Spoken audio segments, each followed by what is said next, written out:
This is Lance Wallnau bringing you another special episode of Lance Wallnau Show. And I'm so glad that you're with me today. I've got a broadcast that I'm going to continue today with Murillo, Todd Coconato, and me talking about the Marxist takeover of America and the move of God, the revival and the courage move that is happening this year. And the swing states are going to be the center of it.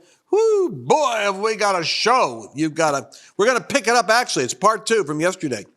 But before I go a step further, I want to share with you a special report given to me by a fellow that I look to for insight on politics, debt, inflation, and investment. He just wrote to me something. He said, the longer gold sits below 2,000, the more energy builds within it as people look for a way to hedge against the political insanity of 2024. He tells me here that everyone's listening to him is really well positioned in their commodity portfolio. He suspects that gold could easily spike to $2,500 an ounce, and if not, may even overshoot to $3,000, and silver will likewise follow because they go together. Now, I'm not an expert in these things. It's why I study the advice of experts. But I'm telling you right now, you need to go to lancewallnau.com/Birch. Because you have to start somewhere. And if the dollar is on fire, the American economy is shaken, and Lord, how anything could happen in 2024, you want to have at least this peace of mind, that your family, your investments, your wealth, your retirement, your IRA is positioned in a place that will only be stable when everything shakes. And that's the Birch Gold and Silver scenario. Go to lancewallnau.com/Birch.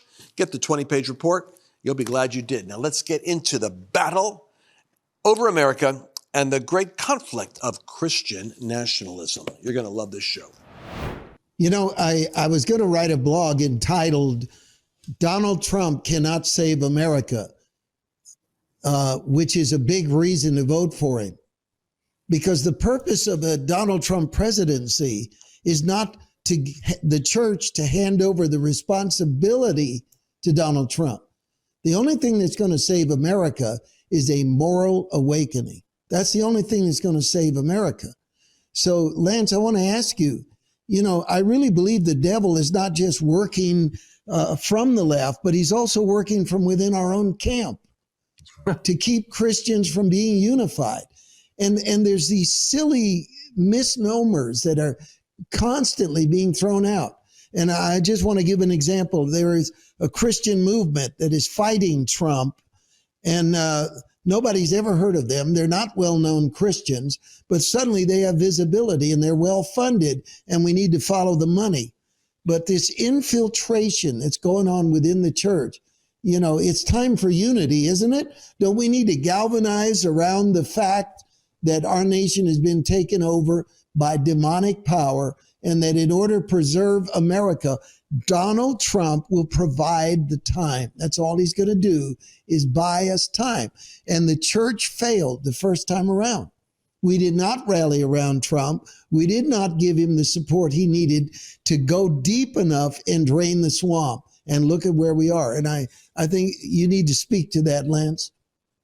I have a fear, Mario, and it's a fear of God, that Donald Trump, I used the language, Donald Trump is a wrecking ball to the spirit of political correctness when he was running. And then I started looking at these Newsweek magazines having him on a Miley Cyrus wrecking ball, and it kind of cracked me up. And I realized, my gosh, I'm actually picking up on lines that are being confirmed in the strangest ways.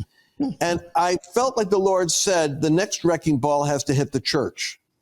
And I fear for where we are at right now, because I fear that the reformation we have needed is about to happen in the environment of the division over sorting out who is standing on the Lord's side for the future of America and who is actually standing against the Lord.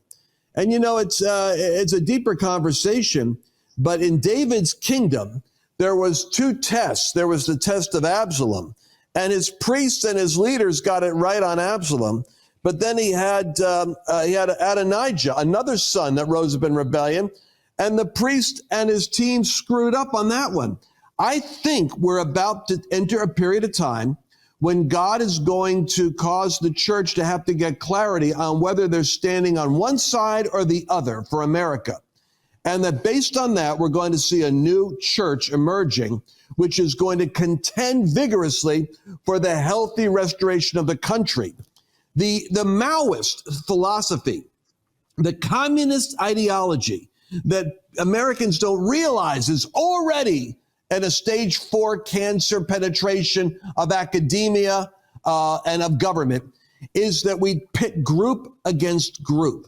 This is why the diversity, equity, and inclusion thing is so significant, because it's pitting group against group so that they want to put the title Christian nationalist on us. I'm not sure we should accept it. Marjorie Taylor Greene said, yeah, I'm a Christian nationalist. People are accepting it, but I don't like particularly letting the Maoists give us a label because they want to isolate the Christian nationalists from everyone else. I am not a Christian nationalist. Here's my definition. I'm a nationalist who happens to be a Christian. And there are atheist nationalists that I will march with. There are Jewish and Muslim nationalists I will fight alongside. There are agnostic nationalists. And we stand together against this Maoist, sophisticated dividing of America because you are trying to destroy the country by pitting group against group, and Christianity will stop you. Come on. You know, I have a history of this myself, Lance. And that was great, by the way. That was a great statement you just made.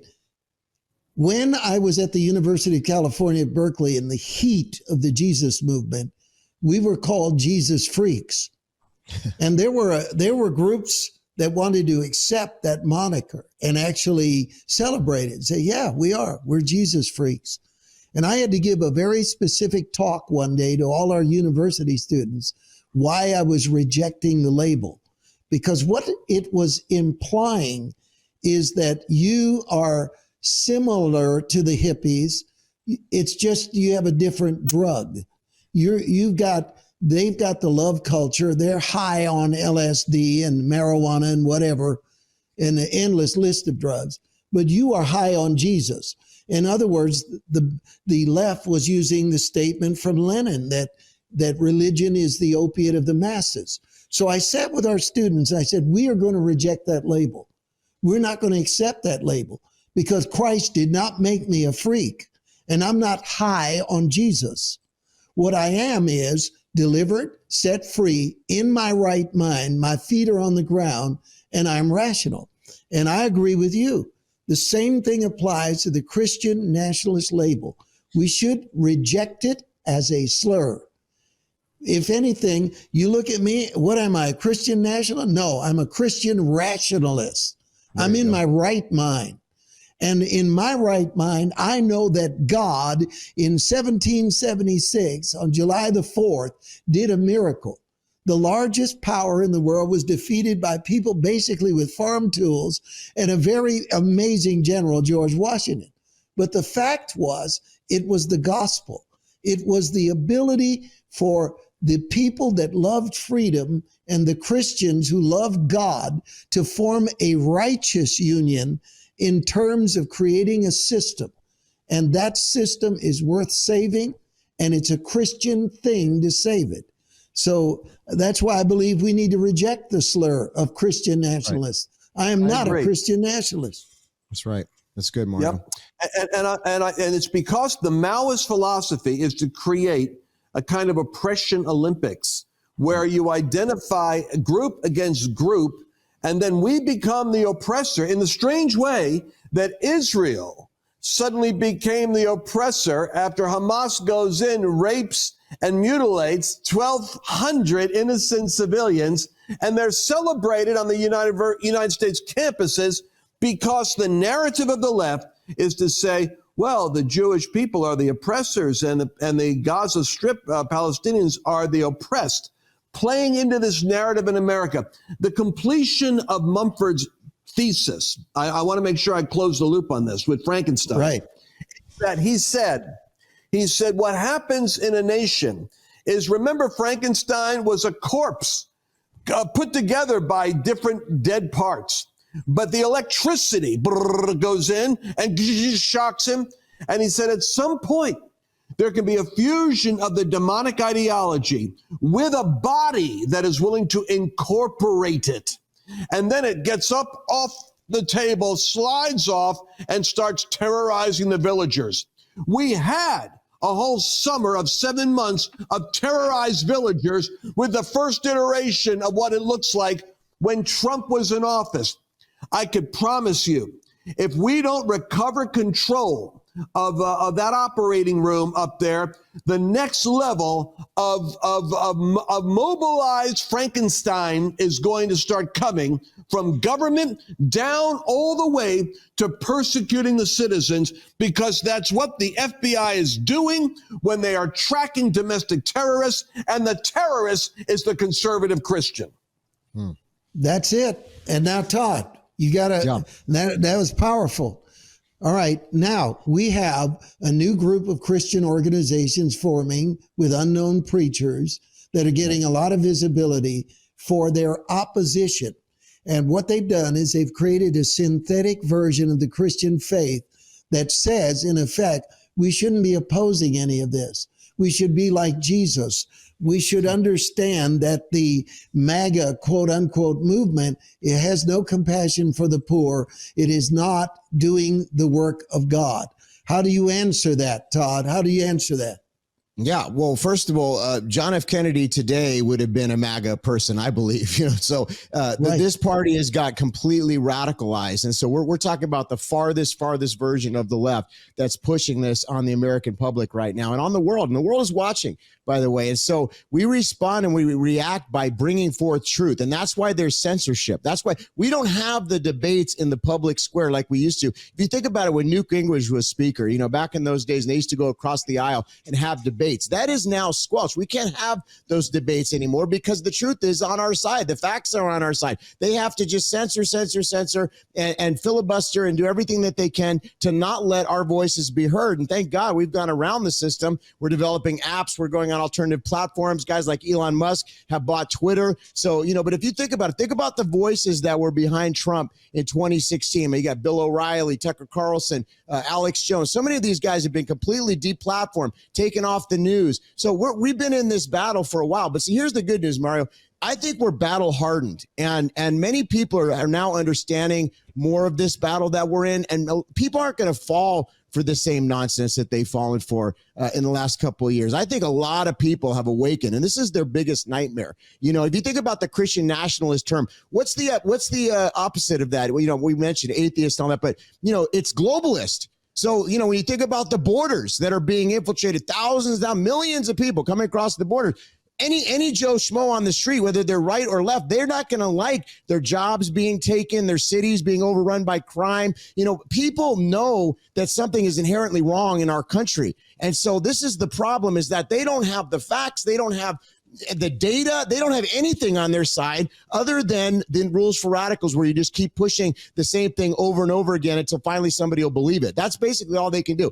And today, this show, we have dismantled a good portion of their narrative, and they don't have anything after this, Mario. And so that's the good thing about this, is that we're on the winning team. Yeah. When you have the Holy Spirit and you're a Christian, you're a man of God, woman of God, you're on the winning team, and we are going to win. And so the biggest thing is not to grow weary in doing good. This is a moment where we rebuild the walls, we restore the foundation, and we understand who we are in Christ. And so here comes another question. Who in their right mind can defend our open border policy? It's a disaster. Who in their right mind can defend our foreign policy, not just the open border, but the foreign policy? What we've become on the stage of the world is a total laughingstock. Who can defend the crime in the inner city that universally any city that is Democrat run is got a crime wave, got a homeless problem, an epidemic? What's happened to my hometown, San Francisco, is indefinable. It is now a dystopian trash bin, and it's been turned from one of the most beautiful cities in the world into a disaster by ideology. So how do you defend that? How in this election cycle is Biden going to defend that? That's what this is all about. They can't. So they've got to create this terror, this fear, this Trump is going to do this. Trump is going to do the other. And that's why we've got to stop him, to deflect away from this epic, towering, smoldering mess that the Democrats have turned America into. And Lance, why don't you speak to that? Okay, and you keep bringing it up. You circle around to a question that I don't think we've adequately answered. And that is, there is an emerging new group of attack dogs that are being funded.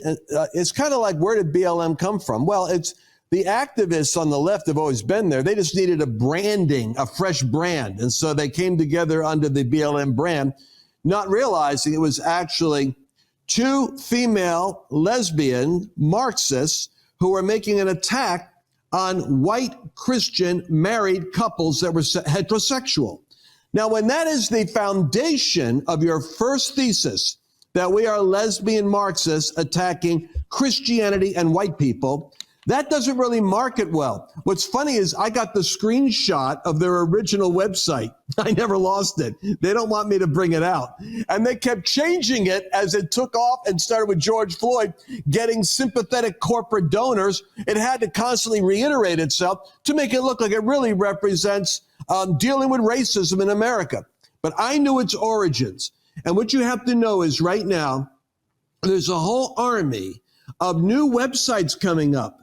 And you'll hear from them with journalists you've never heard of before. And if you go to their Twitter account, they have 0 people really following them, but they're getting quoted. And weirdly enough, they're getting posted by our evangelical, never Trump, anti-Christian nationalist, apostolic leadership in the charismatic movement. It's a dumb move because these are the sock puppets of the Soroses. These are the proxy preachers. Like we're fighting Russia through Ukraine, and Iran is fighting Israel through Hamas. These people are funded attack dogs that are propped up by demonic money forces that are there to attack you, slander you, and in a sense fatigue and embarrass the people of God who are not prone to confrontation in the first place. I mean, that's the part that makes me passionate and a little bit agitated. I hate seeing good people bullied. And especially when I think of our children, that's what makes me go flush in the face. These people are going to emerge, but we'll call them out, Mario and Todd, on this show. Yeah. We'll let you know who they are. And I already told you the better known ones that couldn't get the money together for their movement were the Russell Moores and the David Frenches and the David Brooks. But here's the deal. Our viewers, mostly charismatic Christians, good old folks, they don't know these folks. They write for The Atlantic. They're quoted in the New York Times. But you've got to know who they are because they're on television representing the left's attack against this move of God. Wow. And now I want to get to what we're going to do about all this. We got about 10 minutes left, Lance. You and I are going to do some events together. And Todd, you'll be involved in this as well, buddy. You're coming. So if you think you're out, you're not, Todd. You're in. You're in the mix. But explain a little bit what began as fire and glory has now turned into something even more potent that we're going to do, and how we chose the cities that we're going to do this in, and what we're going to do in the evening and in the daytime. I think we need to start talking about this. So explain a little bit to them so that we can announce it properly. Okay, Lance? All right. Well, we believe that unity, and apostolic unity especially, is going to be indispensable to the saving of America. We have a lot of individuals who, for one reason or another, have a burr in their butt about picking on Trump or picking on you as a patriot, and the solution really isn't to go pushing back on them. We're trying to put the blinders up and say, "Where's the battle?" Todd said it. It's really it's the swing voter. It's the person who, like an Elijah confrontation with Jezebel, They're halting between two opinions. They're under a constant bombardment of misinformation. But like the Tuckers that come along and this courageous congressman, this broadcast, when they hear the truth, it breaks the spell off of them. There are key states and key teams we're working with. Turning Point, young Charlie Kirk, young guy, just think he turned 30. I have a special love for courageous young Christians of the next generation that are willing to stand on their campus as conservatives and say, I am a Christian, and quote the Bible. He's now, like, I think the 6th most popular podcaster. I'm not jealous of that. I call him up regularly and cheer him on because he's attacked as the face of Christian nationalism. He just asked me recently, what do we say about that? That's why I wanted to get with the elders, so to speak, and have a little meeting. The younger generation saying, we're trying to save America. What do we say to these older guys like Russell Moore and David French when they make us look like we're fanatics? I think it's up to us to take our place as elders and stand shoulder to shoulder with them. Charlie Kirk has 2,500 churches that have decided to stand with an America First agenda. So we're going to join Charlie, and Charlie's joining with us. So we had a meeting and decided that Arizona, Wisconsin, and Georgia are critical swing states. So Todd and Mario, those states, we've got to see the courageous churches come together. So right away, we want to unify. We're not crazy. People can hear us. If you think Tucker's crazy, then maybe we're crazy. But we're really Christian rationalists, and we see the nation in a crisis. Arizona, Wisconsin, Georgia, we're going to have the Courage Tour there. We're working with Turning Point. We're working with other organizations too, Moms for America, Moms for Liberty, Women Concerned Women for America. We're creating a broad net of, if you're conservative, we're not using the word Christian nationalists. We are simply Americans trying to save the nation who happen to also be Christians. And we hope you don't have a problem with that, because we believe there's one name under heaven whereby man can be saved. And if America doesn't have divine intervention, it's sunk. We're going back old school Billy Graham. The gospel is the only thing that will save America. And we're going to preach it strong and hard. But we're going for Arizona, Wisconsin, Georgia. We're also going for Michigan. We're going to go to Pennsylvania. The swing states is where we're heading. And the Courage Tour is going to be where you're going to come out. We want the churches to stand together because we're going to have thousands of souls saved. And those people are going to have to go to strong churches. Oral Roberts, I read his biography recently, autobiography. He said one of his great griefs was he had a revival, Mario, and was putting the infants on the barren breasts of churches that could not nourish them. We must put this movement on the breast of pastors who are civically enlightened, able to preach the gospel and not back down. We're going to see thousands of souls go into these churches, and we're encouraging the churches to stand with us. Well, you know what I want to say at the end of this broadcast? For our people, I'm going to have to land the plane for the Lance Wallnau Show. Let me just say this. I'm reading some reports that are coming to me on the propaganda battle, the election battle, the financial battle. And here's a statement that I actually believe is more prophetic than anything else I've heard. The gloves are going to come off in the fight over the future of the United States. The final rounds of 2024 are going to resemble the slugfest at the end of Rocky II, when Rocky and Apollo Creed knock each other to the mat and the first one back to his feet wins. I believe that the Bible admonition to having done all to stand therefore, is our word for this year. It's going to be a knockdown, drag out, fight, but the first one to their feet will win. And I believe that having done all to stand, we will stand. And I believe you're going to stand with us also this year. And you want to go to lancewallnau.com/podcast to make sure that you're on the alert for the app and you're watching these shows on a regular basis. Those of you that are on social media, go ahead and like and subscribe. Share them, because we have some unusual suppression, as you can imagine, on various platforms. I look forward to giving you our next perspective tomorrow. I've got some things we want to talk about. in tomorrow's broadcast I couldn't get into today with our new format here with my friends Todd and Mario, but we'll be back again with a regular show tomorrow. God bless you. I want to take a moment to talk about the volatile financial time that we're in, and I want you to empower yourself with knowledge. My people perish for lack of knowledge, the Bible says. Visit lancewallnau.com/birch and get a free information kit. Consider discussing how to shift your 401k or your retirement account into a tax-sheltered gold and silver account. Why don't you go to lancewallnau.com/birch right now and take action for a secure future. Did you enjoy this latest episode? Please remember to share it with your friends, because the more knowledge you have, the better equipped you are to navigate the world.